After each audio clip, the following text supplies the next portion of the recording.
Hello friends, எல்லாருக்கும் வணக்கம். இந்த வீடியோவில் நம்ம என்ன பார்க்குறோம்னா, தமிழக அரசு ஊழியர்களுக்கு ஒரு மகிழ்ச்சியான செய்தி. அகவிலைப்படி 50% உயர்வு, 3 மாத நிலுவைத் தொகையுடன் அரசாணை வெளியீடு. வாங்க டீட்டெயில்ஸாக பார்க்கலாம். தமிழக அரசு ஊழியர்களுக்கான அகவிலைப்படி உயர்வு குறித்து அதிகாரப்பூர்வ அறிவிப்பை தமிழ்நாடு அரசு தற்போது வெளியிட்டுள்ளது. தமிழக அரசு ஊழியர்கள் முன்னதாக 2023 ஜூலை முதல் டிசம்பர் மாதங்களுக்கான அகவிலைப்படி உயர்வுக்கு பிறகு 46% அகவிலைப்படி பெற்று வந்தனர்.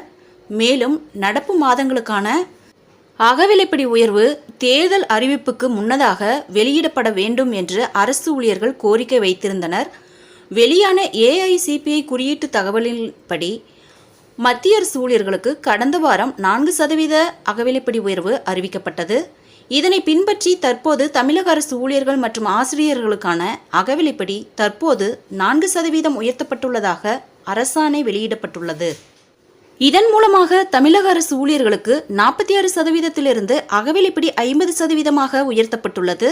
உயர்த்தப்பட்டுள்ள அகவிலைப்படியானது கடந்த ஜனவரி மாதம் முதல் அமலுக்கு வரும் என்றும், மார்ச் மாதத்திற்கான ஊதியத்துடன் நிலுவையில் உள்ள 3 மாதங்களுக்கான அகவிலைப்படி உயர்வு சேர்த்து வழங்கப்படும் என்றும் தெரிவிக்கப்பட்டுள்ளது. அரசின் அகவிலைப்படி உயர்வு குறித்த அறிவிப்பினால் தமிழக அரசு ஊழியர்கள் மிகுந்த மகிழ்ச்சி அடைந்துள்ளனர். ஃப்ரெண்ட்ஸ், இந்த தகவல் உங்களுக்கு யூஸ்ஃபுல்லாக இருந்தால் என்னோட சேனலை சப்ஸ்கிரைப் பண்ணுங்கள், லைக் பண்ணுங்கள் மற்றும் நண்பர்களுக்கும் இந்த வீடியோவை ஷேர் பண்ணுங்கள். தேங்க்ஸ் ஃபார் வாட்சிங்.